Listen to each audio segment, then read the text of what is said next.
다들 놀라셨죠? 네, 나쁜 교육에 분노한 학부모 송혜정입니다. 감사합니다. 연합뉴스에서 북한 뉴스를 북한이 변화된 모습이라고 저렇게 보여주고 있습니다. 저 뉴스를 본 특히 학생들 북한에 대해서 어떻게 생각할까요?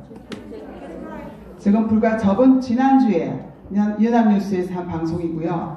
또 몇 달 전에는 정말 엄청난 시청률을 올린 사랑의 불시착이라는 드라마를 혹시 보신 적 있습니까? 인기 탤런트를 내세워서 얼마나 드라마를 재밌게 만들었는지 북한을 환호하고 있습니다. 저는 정말 이 뉴스를 볼 때 두려웠습니다. 왜냐? 조만간 광화문 앞에 주체사상 탑이 세워질 것 같은 불안감을 느꼈습니다. 저는 올해 학생들이 배울 역사 교과서를 보았습니다. 그리고 경악을 금치 못했습니다. 도대체 이게 대한민국 교과서야, 북한 교과서야. 그래서 오늘 여러분들에게 우리 정광훈 목사님께서 우리 국민들 굉장히 약한 면이 하나 있다. 그것이 무엇이냐? 공산주의한테 너무 잘 속는다는 거예요. 근데 여기 얼마 안 계시지만 유튜브를 보시는 우리 애국 시민들은 이 영상을 보시고 지금 아까 우리 손상대 선생님께서 영상을 보시더니 이게 뭐야 하시는 표정으로 보시더라고요. 말도 안 되는 영상을 바로바로 살리신 거죠. 그런데 문제는 우리 학교 학생들이 한국사 교과서에 나온 북한 사회를 미화한 것을 교육을 받은 학생들이 과연 재밌는 사랑의 불식착 같은 그런 드라마를 보고 이런 뉴스 시간에 나온 북한의 모습을 보고 과연 그 아이들이 속지 않을 방법이 있을까? 저는 무척 걱정이 됩니다. 그래서 여러분들에게 도대체 학생들의 역사 교과서에서는 어떻게 북한이 미화되어 있는지 소개를 좀 해드리려고 합니다. 역사 교과서 별로 보신 적 없으시죠? 아이들 교과서. 그래서 제가 대신 조금 말씀해 드리겠습니다. 학교에 한국사 고등학교 교과서는 8종이 있습니다. 8종의 역사 교과서를 저희가 한번 훑어봤습니다. 훑어봤더니 북한에 대해서는 일단 사진이 좋습니다. 사진이 깔끔하고 좋고요. 북한 사회의 발전이라고 제목을 붙이고 사회주의 도시 평양 해서 평양을 파노라마로 아주 그 전경을 멋지게 사진이 들어가 있습니다. 그리고 평양의 장마당, 이건 무슨 백화점이에요. 물건도 너무 많고 사람도 너무너무 사람이 많아요. 그리고 평양을 활보하는 택시, 그리고 평양 시민들이 사용하는 핸드폰, 이것을 북한 사회의 모습이라고 보여주고 있습니다. 그리고 그 장마당과 그 택시에 있는 그 글귀는 더욱더 재밌습니다. 지금 북한에서는 변화되고 있다. 시민들의 편리를 위하여 백화점이 늘어나고 있고 고급 식당이 늘어나고 있다. 이렇게 쓰고 있습니다. 이게 역사 교과서입니다. 아이들이 배우는 교과서에 이렇게 되어 있다는 겁니다. 그런데 우리가 알고 있는 북한의 실상, 북한의 도발, 핵실험, 그리고 정치범 수용소와 같은 세계 최악의 인권이 유린당하는 것들은 일절 말하고 있지 않습니다. 굶주림을 못 이겨서 어린아이들이 거지가 되어서 꽃제비가 된다든지, 굶주림을 못 견뎌서 중국 국경을 넘어가서 거기서 처참하게 인신매매를 당하고 성폭행을 당하고 있는 북한 여성의 인권에 대해서는 일절 말하고 있지 않습니다. 그리고 문재인과 김정은이 판문점에서 악수를 하면서 환하게 웃는 모습을 대문짝만한 사진으로 교과서에 싣고 있습니다. 그런가 하면은 주체 사상에 대해서는 북한에서 설명하고 있는 그대로 설명하고 있습니다.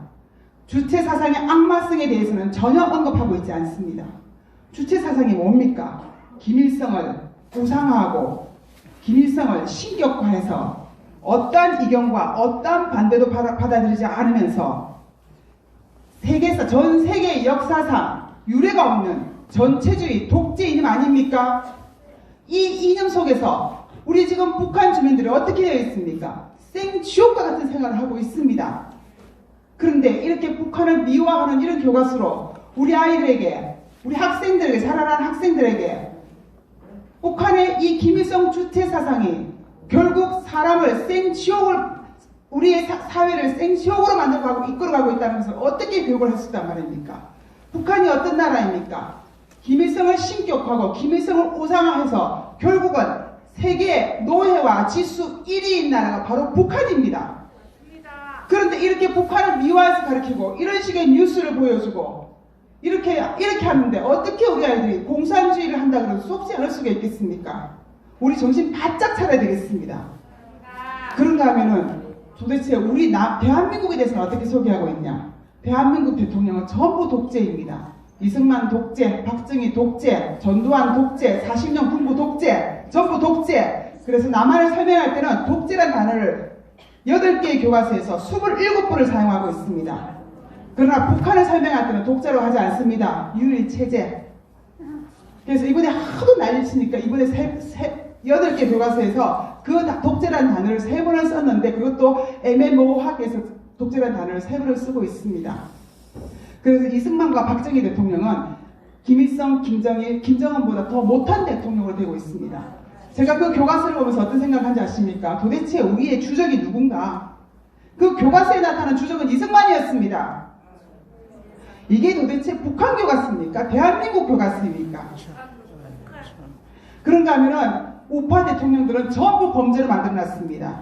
이승만은 국민에게 이끌려서 하야당하고 박정희는 부하에게 총살당하고 전두환과 노태우는 반드시 수의를 입은 제수복을 입은 사진을 내놓고 있습니다. 그런가 하면 박근혜는 탄핵당하고 그런데 김대중, 노무현, 문재인은 항상 김정일, 김정은과 서로 화해하고 단합하고 웃고 만세를 부르고 그래서 남북 화해를 이끌어내는 그러한 모습으로 전부 다 그려지고 있습니다. 이 교과서로 중학교, 고등학교 10대 때 처음으로 나라의 역사를 배우는 아이들이 이 교과서로 배우고 나온 아이들이 과연 국가에 대한 애국심이 생길 수 있다고 생각하십니까? 없어요. 그리고 우리가 자랑스럽게 배워왔던 방공 교육을 얼마나 혐오를 하고 있는지 모릅니다. 이 방공 교육이 바로 독재의 수단으로 사용되었다고 아주 혐오하면서 서술하고 있습니다. 거기다가 우리의 이 눈부신 발전, 6.25 전쟁을 치르면서 최빈국에서 세계 10대 강국으로 올라선 이 눈부신 경제 발전에 대해서는 거의 언급하지 않습니다.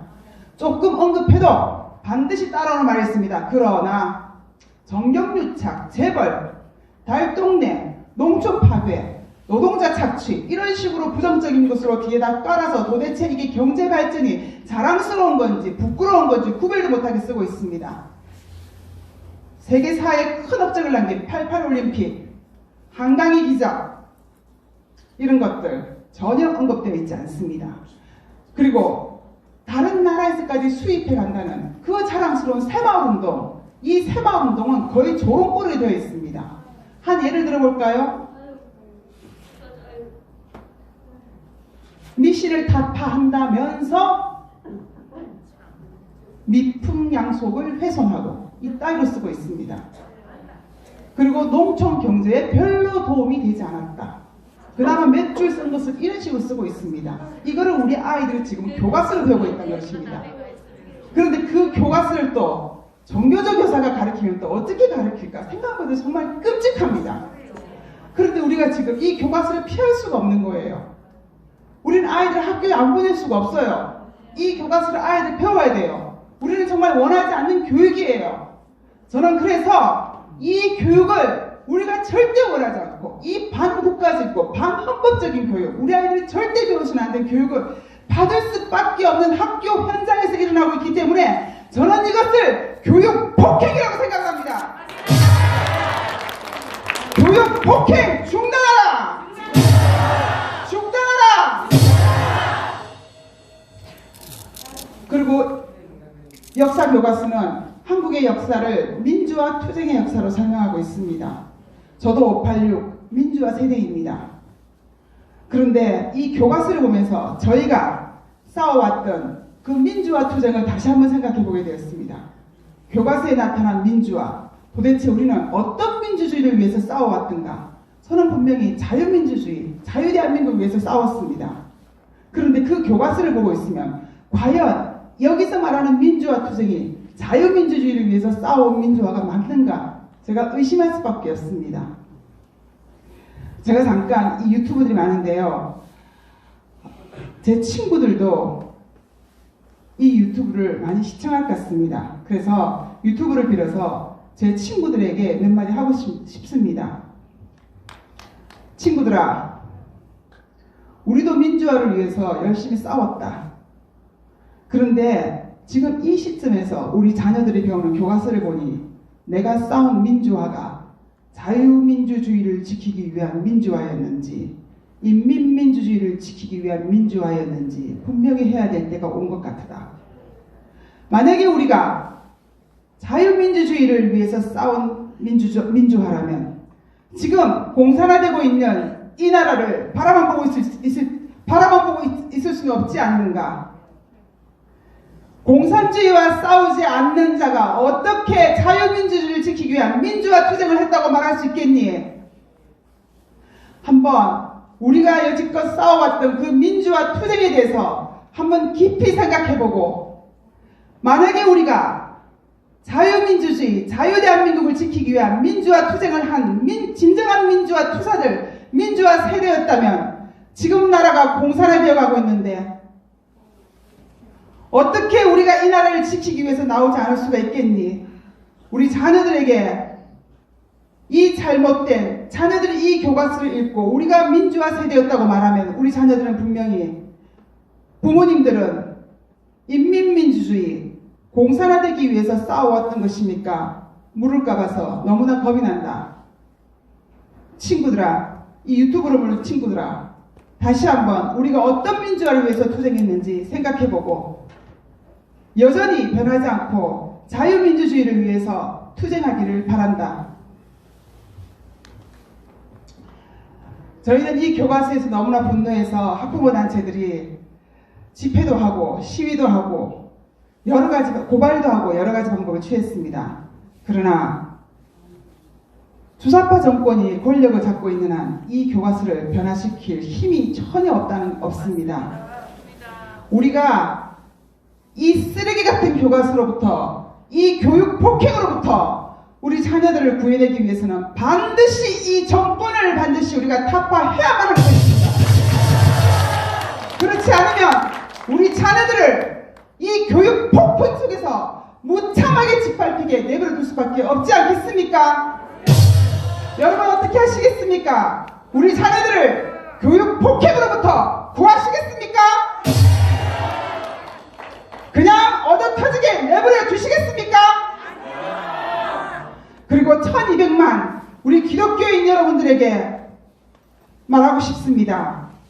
이대로 가다가는 주체사상 괜찮다고 말할 때가 곧 올 것 같습니다. 주체사상이 뭡니까? 우상숭배입니다. 우리 국민들이, 우리 자손들이 우상숭배하게 내버려 두실 것입니까? 그렇지 않다면 이번 선거에 여러분의 헌신을 보여주십시오. 나라를 무너뜨리는 곳에 내 표를 던질 것인지, 나라를 건지는 곳에, 자유민주주의를 건지는 곳에 내 표를 던질 것인지, 여러분, 여러분의 그 표로 여러분의 진심을 반드시 보여주시길 바랍니다. 마지막으로 다시 한번 보여주시겠습니다. 교육 폭행 중단하라!